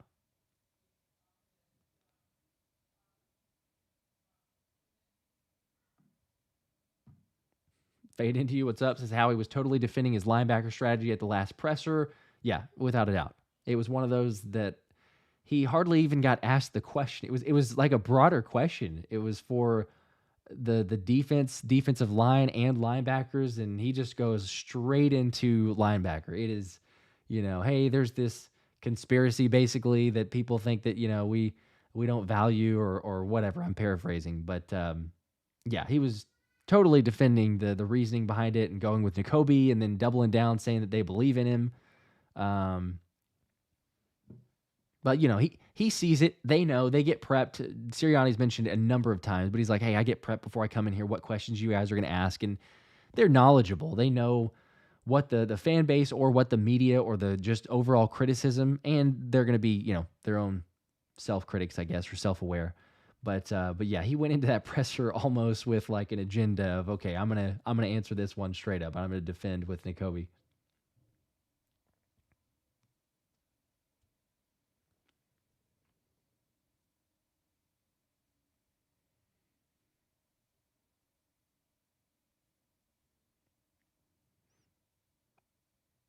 I like these moves here. Andrew put up several different moves. There's a lot on here, but yeah, extend Hassan. There you go. You free up some cap space. Extend Landon.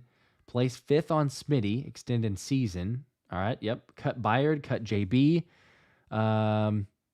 Cryptic Instagram post. Yeah, I saw that. It's kind of weird. I don't know. It's one of those that who knows what that was. Sign day one. Defensive end and free agency. Yeah, bigger one maybe. Okay. Sign day 3 free agent. Linebacker like Jewel. Sign Xavier McKinney and draft cornerback, safety, and 2 linebackers. That's a lot of moves, but I don't hate it. I don't hate it. Xavier McKinney makes a lot of sense. Get a safety there, yeah. I'm okay with the cuts. Extensions are perfectly fine. I'd want to keep them. I'd want to keep Hassan, want to keep Landon. Obviously, Smitty, extended season, like you said there. And Jewel, yeah. I mean, he's got experience from playing in the Fangio scheme, so makes some sense there. I don't know. Does he have... What is his market value? Yeah, it's more. It's more reasonable, I guess. Again, this is not the for sure, but just based on the calculated market and the structure, 7.6 for Jewel. That could make a lot of sense.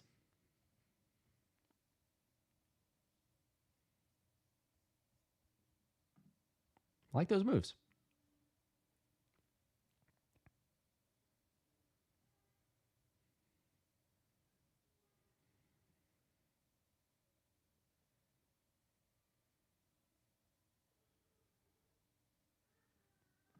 KB Therapy, appreciate it. How's your daughter? She's doing good. We're figuring it out.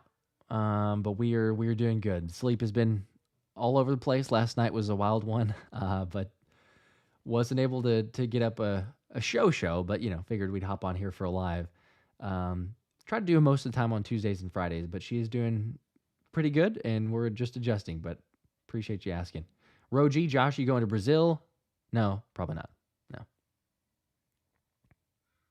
but I will be going to Philly at least for one game for sure next year. Probably two. Try to make it two, and then three if we make it to the playoffs. Go to a playoff game. So, and definitely be giving away a ton of tickets next season. That's the plan. So, got a sponsorship with SeatGeek. So, exciting stuff there. But yeah, definitely go to several games. I'm hopeful the Packers one. Like I said earlier, that's the goal. Go to the Packers game in Philly. Take my wife. She might be. I don't know. She wore all the Philly stuff, but for that one, she's probably got to go Packers. I understand it.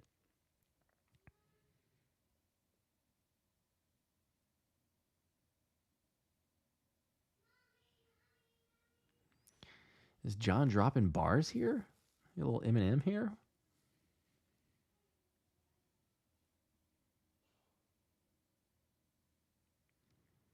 Yeah, Jazz Fusion. Saw this game 4 years ago. Yawn. Yeah, it's a repeat, I guess. Hopefully it's exciting ish. I don't know. It's not one of the most exciting games, even regardless. Like if we're not there, and I think that's for a lot of us. But um, yeah, it could be better, no doubt. Could be more exciting, even if we were not the ones in there. There's lots of other teams that I would love to see. And hey, the Lions had a chance. They definitely had a chance.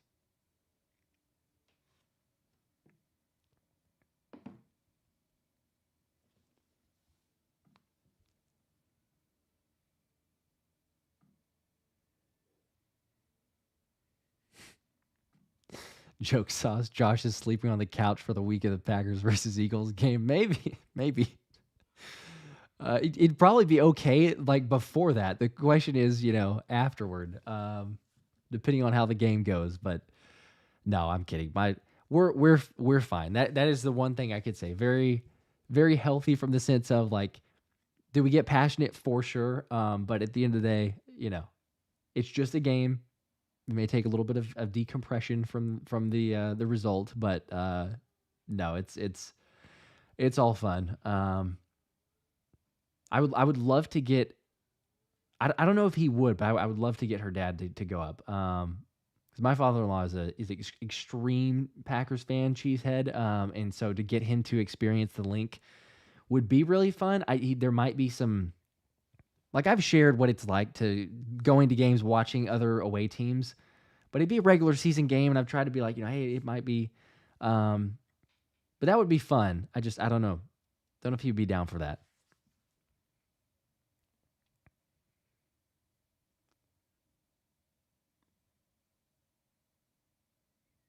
Cool range, Josh. What time is it in Dallas? It must be late. It is 9:04, so it's getting there. Yeah, pretty late. Probably gonna hop off here in I don't know 10 minutes or so, but I'll get to more questions or comments, and then we'll jump off. We'll call it a night. But appreciate everybody hanging out Tuesday night.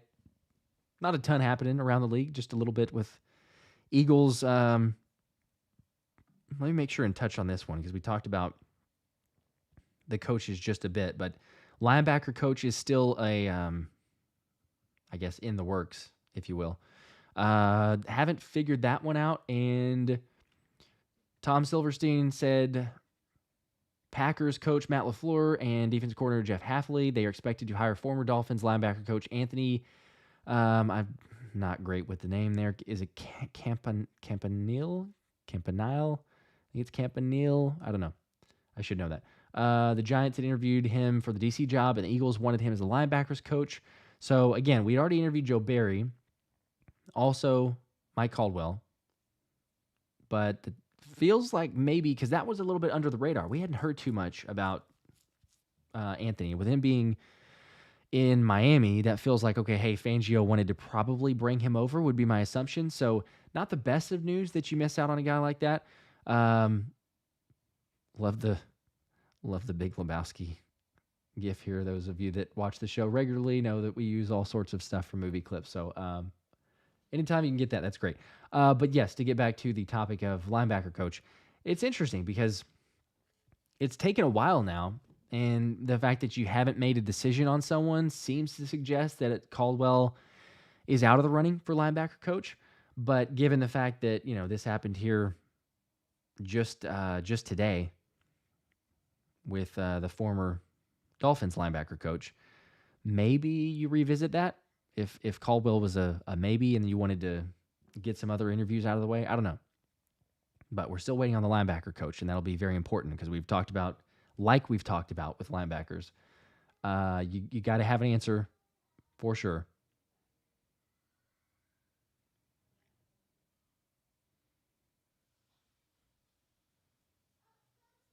Let's see here. Saw another question here. It's Chris Hero.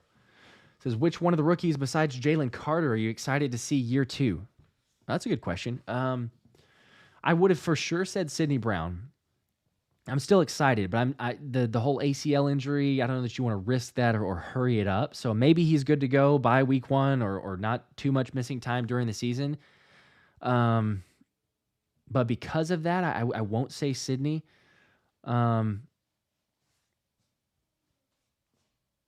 I don't know. I honestly, I'm seeing Jazz Fusion. Yeah, Moro Jomo. I think that he for sure could be in line for a bigger role. That's a good point. We got him and Milton Williams. Hopefully, he can get some more playing time. He's apparently been a handful for Cam Jurgens was the one I think who initially said that. Maybe Landon Dickerson as well, just from like practice squad scouting stuff. But I think I would say Keely Ringo, honestly. Because the lack of, I guess you look at where the guys played or how they played. Keely didn't start getting in reps until, or playing, significant time until the Dallas game. And I went to the game. I know that it was a struggle for his first game. Wasn't the best, but he played well after that. There's moments, I get it. I know it's not perfect, not even close to it, but I probably would say Keely Ringo because the dude is so young. Like, he turned 21 this past season. Like midway through the season? So or I think midway through the season. Let me make sure on that. He's 21 regardless, but let's see. Okay, no, June 27th. Okay, so I got that wrong. But still, turn 21 in June. So won't turn 22 until June 27th. And just with his potential and the size, I'm just saying it's one of those that I wouldn't write him off. I don't know that I've seen many people saying that, but yes, you need to probably draft a corner and or do something in free agency there, but I'd probably say him. You got a Christian Parker now to work with him too, who's been able to work with younger corners coming into the league, proven to be successful. And so with his skill set, I think there's a lot that he could learn from. So yeah, if I got to go with which rookie most excited, I'm excited about several of them, but probably lean towards Keely Ringo. Although talking about corner, Andrew says, I take credit for telling all Eagles content creators about Quinyon Mitchell. Talking about him since week 12. That is true. For anybody who's doubting Andrew, I don't remember exactly which week it was, but I do remember very early on. I was like, bro, I'm not even talking draft. I'm not even anywhere there. So appreciate the looking out though.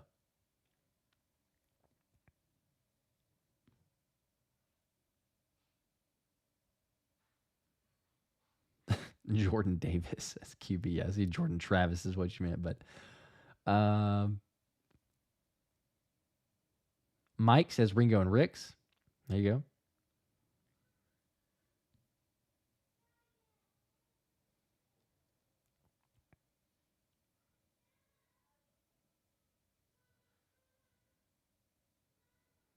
Joke Sauce says Ringo, Sydney, and Ajomo are breakout candidates. You got all three.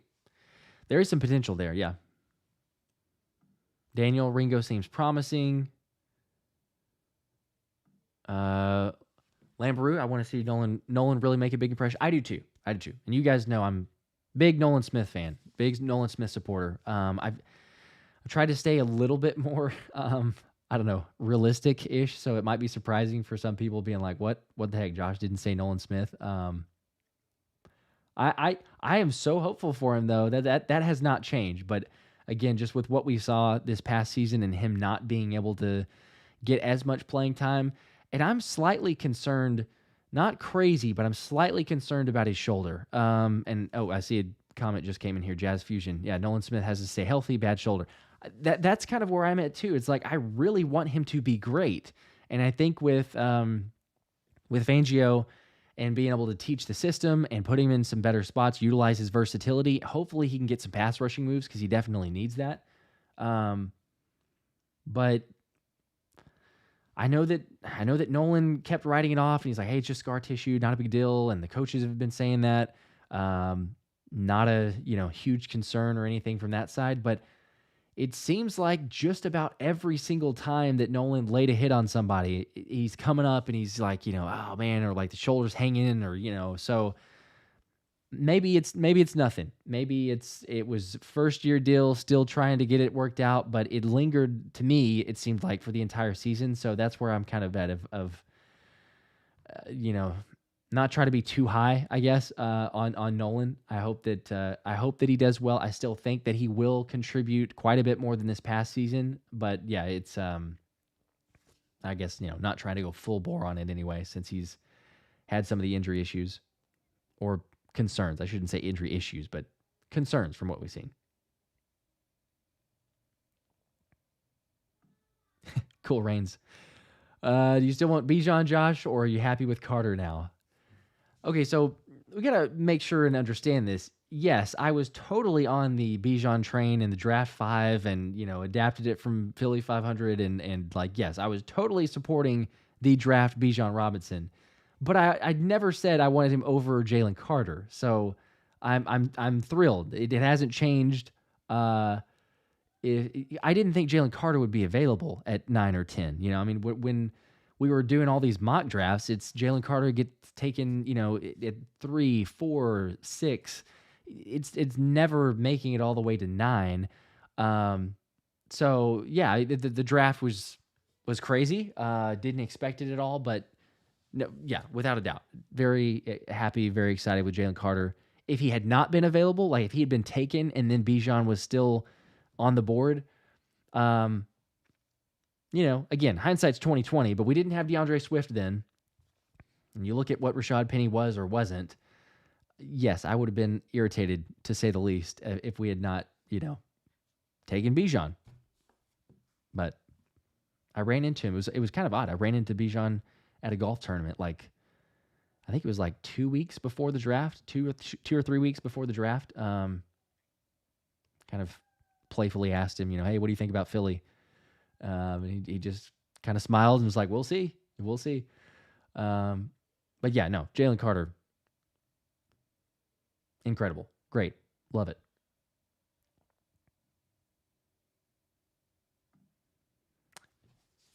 New Zealand Philly fan, shout out from New Zealand. Big off season for Howie. Appreciate you joining.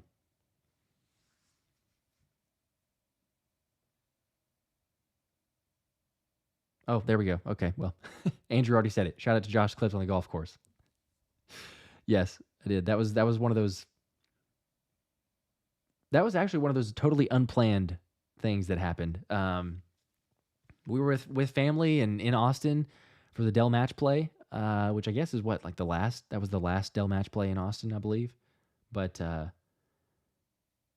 yeah, it was just to take in a little bit of golf, great weather, and walk around the course. Next thing you know, Bijan's walking right in front of us, and I said to my wife right then, I was like, you got to film me. I was like, I got to go over to Bijan and ask him, and what does he think of Philly? So again, it was really small, but it was fun to at least see him. And then my mind instantly went there. Is like, oh, cool, I've got to ask him this question. But I don't know. It's always fun whenever you run into, or I guess you see people, that you've been talking about for quite a while, and it's like, what the heck? This is Bijan. Of course he'll be here. I should have expected him to, with it already being in Austin, but I didn't expect it. I was like, wow, he's actually here.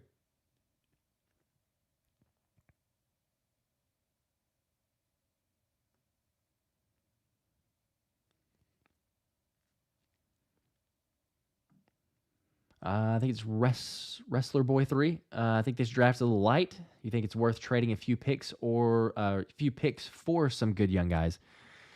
I don't know. I don't know that I would say necessarily. It kind of depends on positions. I don't know that I would say that the draft is light.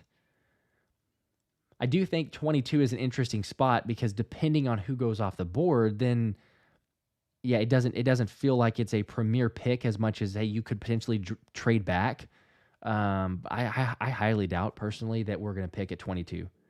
I think it's either Howie pounces and he trades up, or you get to 22 and you're like, yeah, we don't just love anything here, so let's trade back and get some more picks. But I don't know. I think it depends on what positions you're going after. But yes, that there will be some trades. There will be more than one. I think the average was what, 3.5 is what Howie averages per draft, something like that. So he'll be busy. We know that.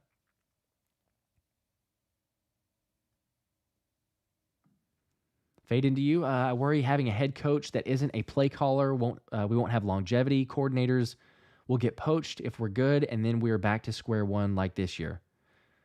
Yeah, it's kind of a given. I agree with you,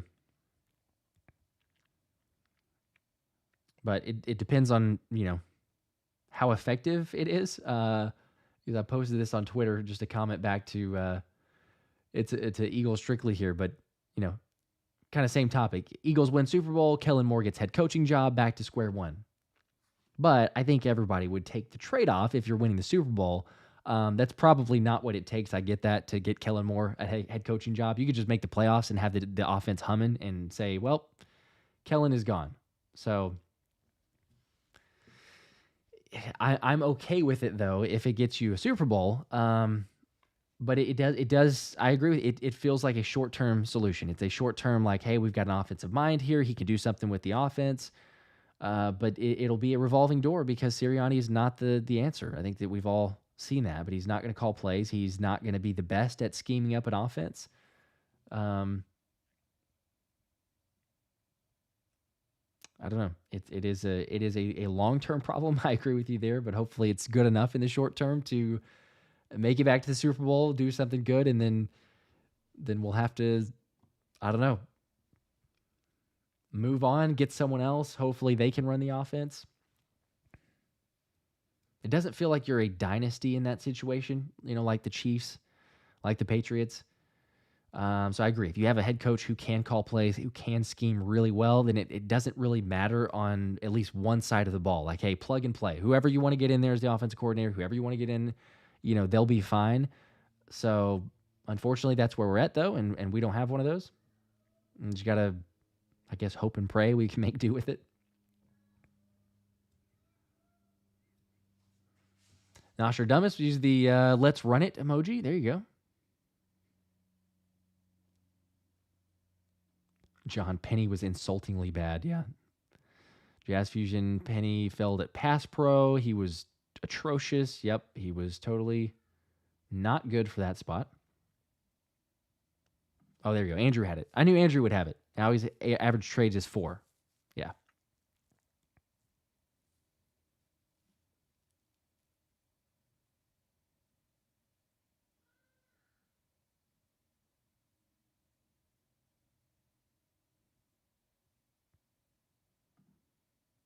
Ella Kid, show us the Bijan video. All right, I'll pull it up here.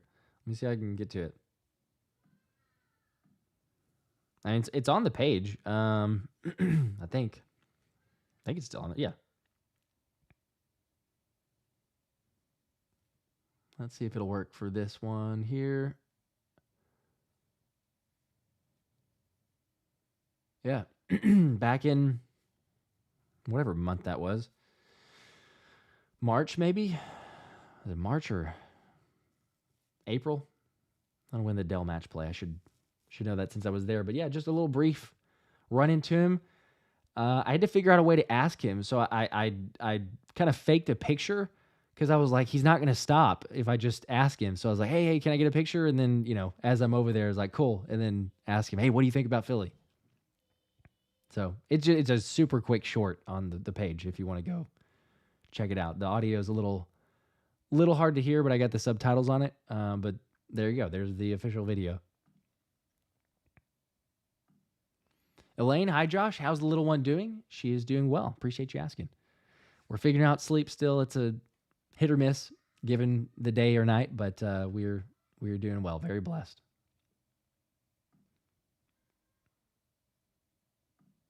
Alex, who was a better hire? Fangio. I've done that too, but Fangio or Moore? I would say Moore.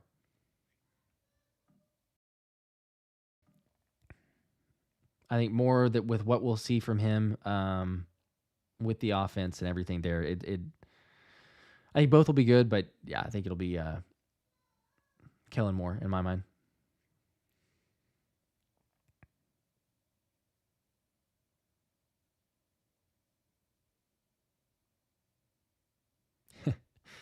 Cool Reigns. If Kellen Moore wins the Super Bowl with the Eagles, Cowboys fans will rip their hair out and want him back. Yeah, that's without a doubt. It's been back and forth. Like people in Dallas are telling me, friends half seem to be like, "Oh, hey, good luck," and then the other half are like, "Wow, that's actually a really good hire." So, it'll be exciting if that ends up happening.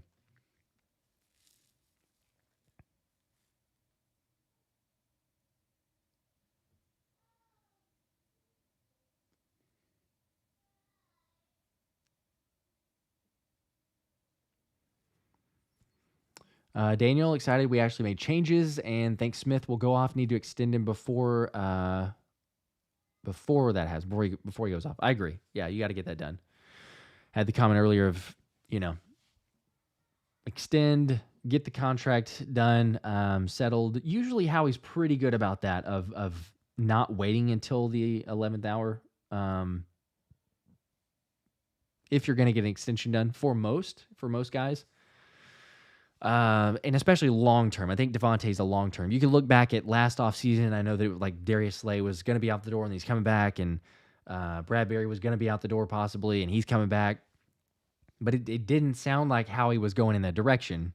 He just offered CJ Gardner-Johnson a terrible offer, and he was, I don't know. CJ was insulted. Maybe Howie could have offered more, should have. I don't exactly know the full story, but it didn't feel like it was a great offer from that side.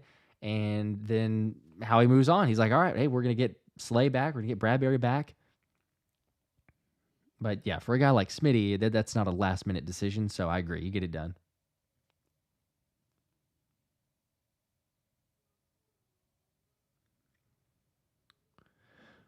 All right, I'm gonna hop off now. I think we've been going for almost 2 hours, but go hop off, help out the wife. I think we're gonna put the kiddos down too. So appreciate everybody for hanging out Tuesday night. If you want to catch another live stream, we're doing it live Friday night, so hang out with us then. But appreciate you guys as always. We will have the Wednesday link tomorrow, me and Thomas too, so that'll be 7:00 Eastern. But also do another live stream here for just the chat in the group Friday night. So probably, I would think 7:00 Eastern-ish. I haven't set on an official time. That's not as solid for the Wednesday link. But yeah, we'll have that. Any breaking news or bigger news, we'll have a show too. But yeah, you guys have a great evening, and we'll talk to you then. Go Birds.